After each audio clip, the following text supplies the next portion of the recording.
When was the last time you took a leap of faith, trusting that everything is going to work out? Do you crave growth, or are you merely content with the status quo? If you want more out of your life, out of your career, and out of your relationships, you are in the right place. Take the leap and discover how to create a life by design rather than living it by default. Real success starts with you. Now here's your host, Colleen Biggs.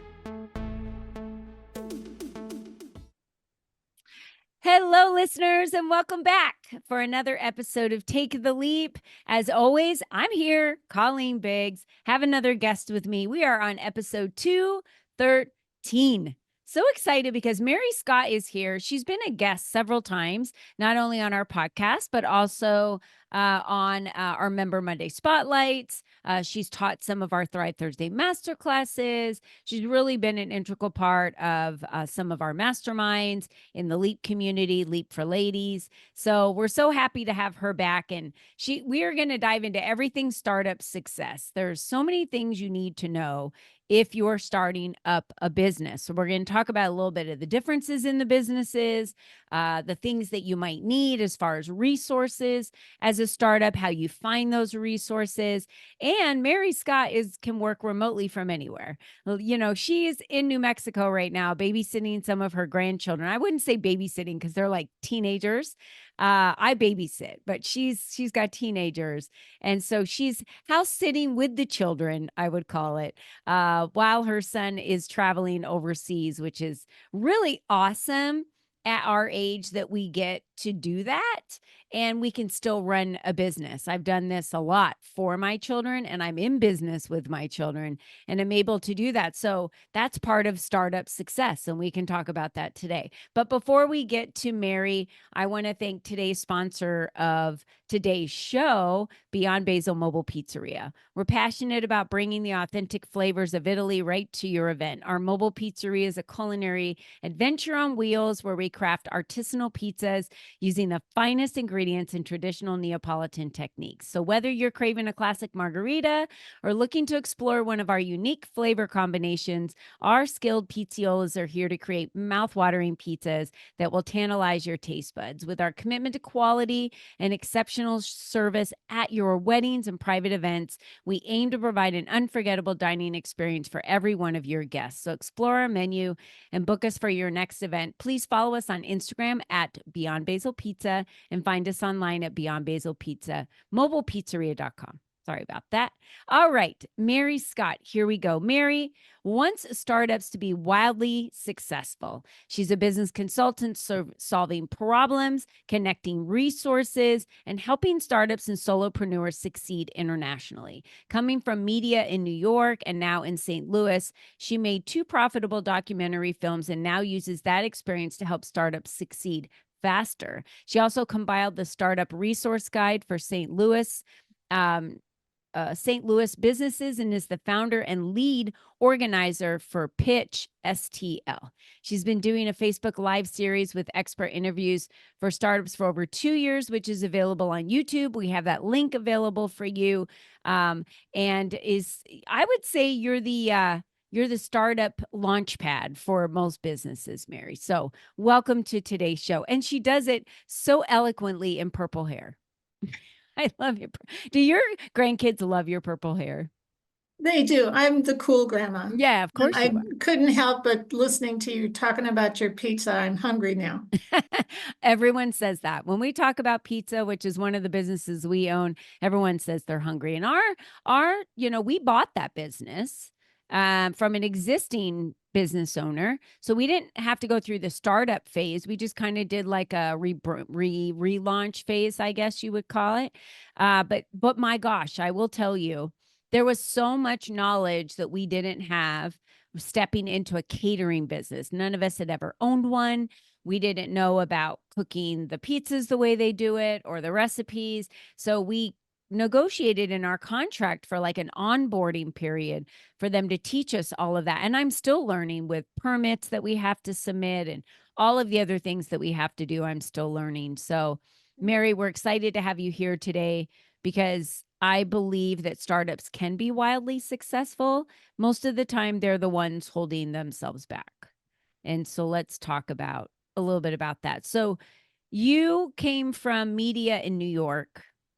What was that like? And what year was that? Oh gosh, I was a video producer in New York throughout the 80s, 90s, and early 2000s. Um, Part of my philosophy as a video producer, mostly business to business stuff, was I didn't want my clients to pay for my services. I wanted their clients to pay for my services. So it wasn't just shooting videos, it was also helping business owners use the videos to get customers to pay for my services. Mm-hmm. So that was where I ended up giving an awful lot of business advice, not just marketing, but back office stuff as well.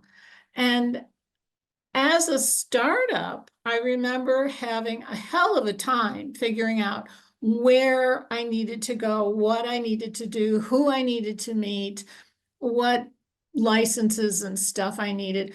And I felt like I don't want anybody else to have to go through that. Mm, that's So if tough. I can put together a process for startups so that stuff doesn't fall through the cracks and that they can get to what they love to do faster without as much frustration, that's what I was going to do. And that's what I've been able to do since we moved to St. Louis. Oh, that's great. And so I know you've worked with a lot of local businesses and have been very integrated in the community in St. Louis with some nonprofits. Now you're the founder and lead organizer for Pitch STL. You want to talk about that a little bit? That is something that grew out of another organization called 1 Million Cups. And we were a local chapter of a national organization. The national organization decided to go a different route, and I didn't want to lose one of the very few remaining early stage startup resources we had here in St. Louis. So we created Pitch STL, which is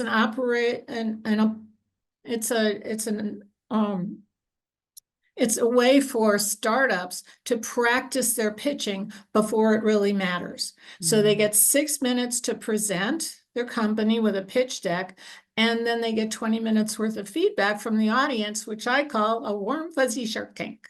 Yeah, that's definitely what it And is. whether you're going for investors or Yeah. whether you're going for customers, you still need to know how to pitch. And this is something that our organization has provided. And how has that been going in St. It's Louis? been going great. I've had 2 presenters every Wednesday morning since September.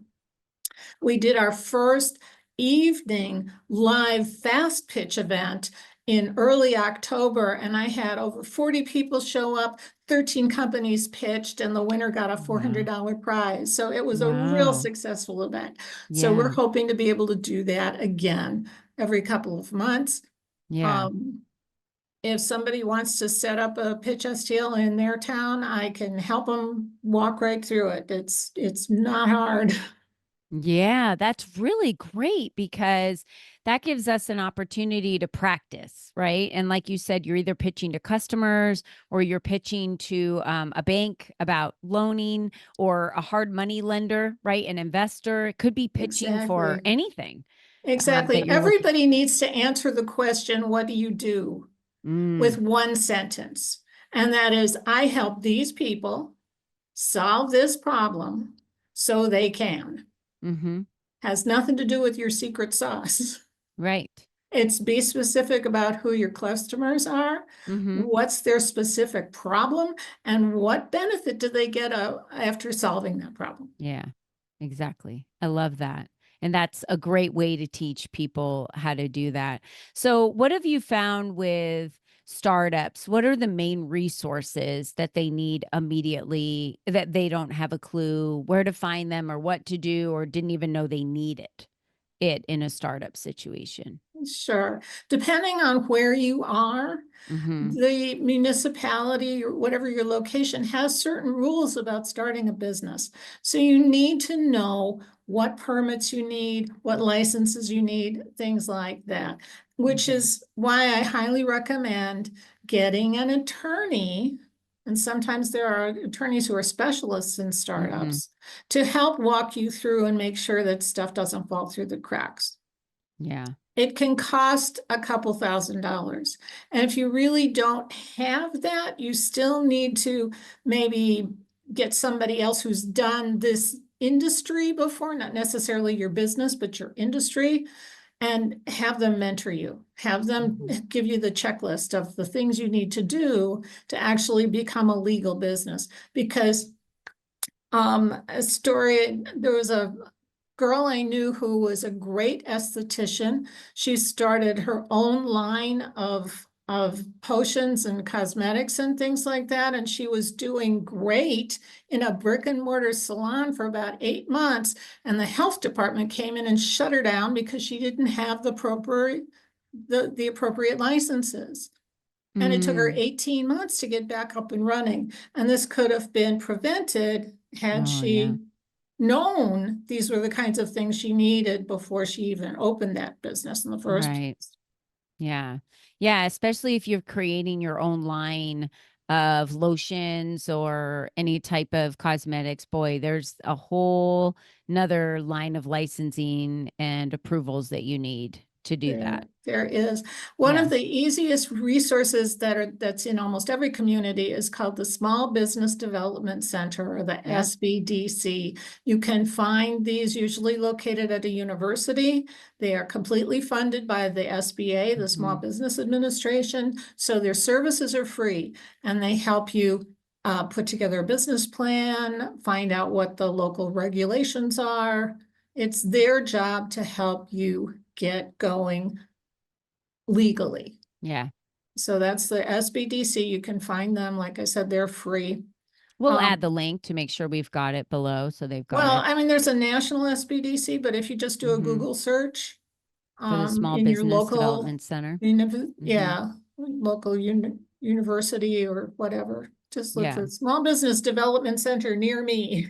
That's great. And are you still able with traveling to be in a different state and still be able to assist? Are you working virtually with your clients? Are you working only in person? Explain that so that someone listening. I work would know. virtually.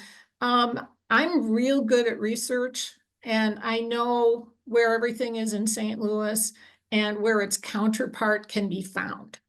So it's not hard to get the research happening. It's not hard to know what keywords to put into a Google search at this point, from my perspective. So I can help anybody just about anywhere.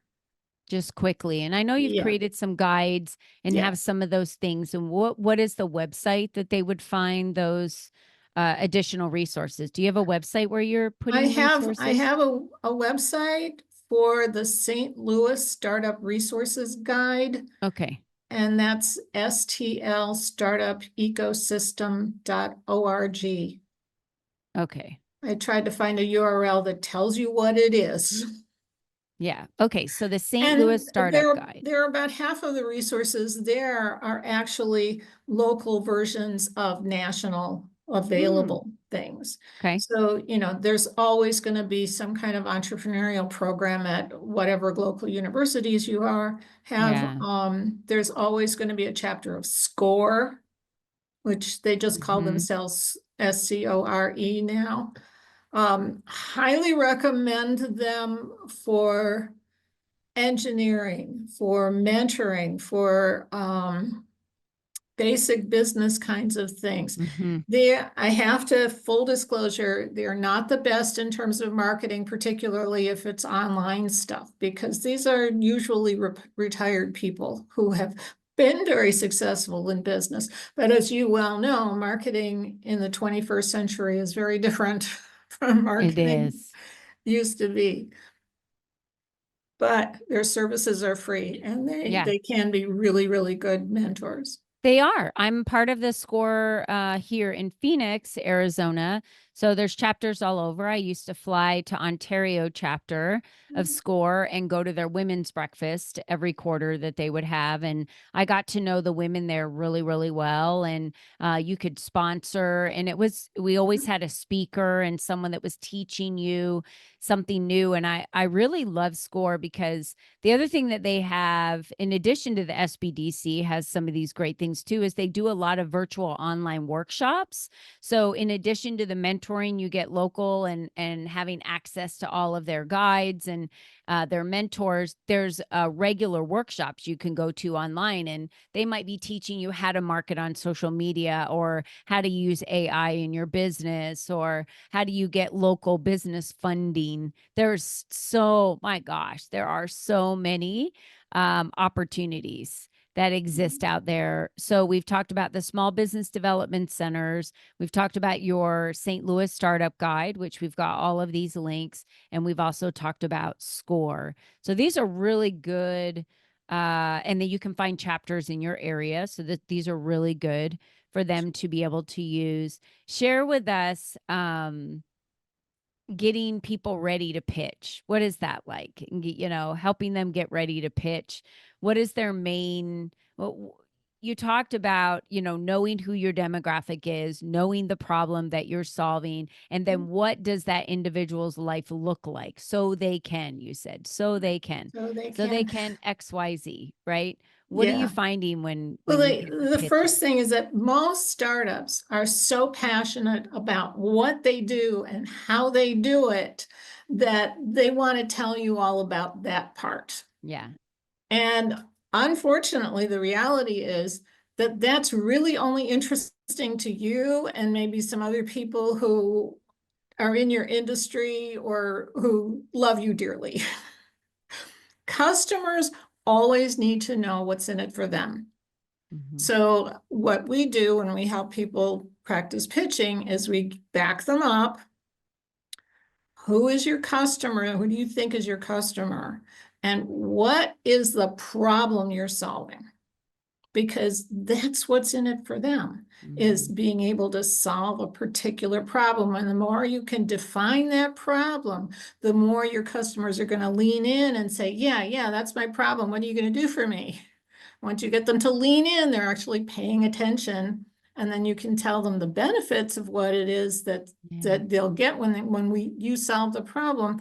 And then you go into why you are uniquely qualified to solve that problem. Yeah. Yeah. I love it. And then you get to go, I think you said the key right there. We get to go in to say how we specifically solve that unique problem and what we utilize. And until your potential customer is asking you how you solve that problem, they're not going to care what you do to solve a problem. Right. That's true. Yeah. You have to wait for them to ask you what it is that you can do to really help them. Then they're paying attention, then you're more likely to actually make the sale. Yeah. So if you are a startup and you are just getting started in a business or thinking about starting a business, this is kind of where I would say you start. We've given a lot of options here, but having a conversation with Mary in letting her know where you are, the type of business you are, just the beginning stages of what you're looking for. She's a business consultant. She solves problems. She connects you with the resources. This is where she's going to be able to help you get some guidance on what you need to do next and where you need to go and who you need to connect with and what the next steps are for you to be, again, doing things the right way. You don't ever want to get shut down in your business for not doing it the right way. I've met women, my gosh, Mary, they've been up and running their businesses and they've never even filed an LLC or, incorporated. They've never really done anything. They've not gotten an EIN number or opened up a business bank account. They're just kind of running it all from through their personal. I actually do a workshop on how to set up a business legally, and it includes things like make sure that the bank that you have for your business is a whole different institution from the bank you have for your personal.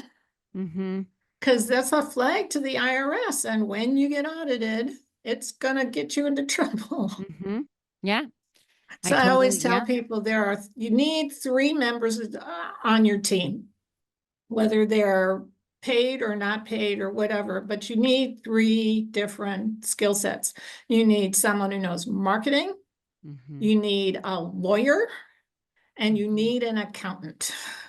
Yep. Because the marketing person helps you make money, the accountant helps you keep most of it, and the lawyer helps you not lose it. That's true. And I'm glad you said that. It's the truth. We all need an attorney on speed dial, and you will get to that point where you do need one. And I'm sure Mary can refer you to some really great business attorneys that she knows. I know some great business attorneys in Arizona. You get to know them because you need them. That's how we get to know them. So, Mary, it's been a joy having you on the show today. We have your LinkedIn link as well as your St. Louis guide link and the Facebook link. We've got the Small Business Development Center link, the SCORE link, your YouTube link for all of your shows. Is there anything we missed or anywhere you want the listeners? The one thing that I have for people that's a gift is the list of 10 mistakes startups make and how to avoid them. And I put the link in the chat so you can share it with people. Okay. The 10 mistakes that startups make. That's awesome. So I'm going to say everyone download that. Let's start with that and then connect with Mary directly because we want you to be able to have success as a startup. That's the American dream is what they call it, right? So the American dream is owning your own business, producing your own income, having, setting your own hours. It really is a wonderful way to generate income. My husband and I have been able to do it with several businesses, and I will tell you that it is just fabulous for us to be able to have that freedom to be able to do that on a regular basis. Yeah. I want startups to be wildly successful because they're going to change the world for the better. Yeah, they continue to do it every day. I agree with you. I feel the same way. So thank you, Mary, for being on today's show. To all of our listeners out there, I just want to remind you, you're the only you that's ever been. You're the only you that's ever going to be. So how does that feel knowing that you're starting this business because of your passion and you can solve that problem for that specific person? Definitely download the guide. Definitely take us up on all of this. A lot of this is free advice that you're going to get today for your startup success. So, Mary, thank you for being integrated into our community and all the things that you do. And thank you, listeners, for being with us through episode 213 today. And until next time, never forget, be you and be strong. Bye-bye for now.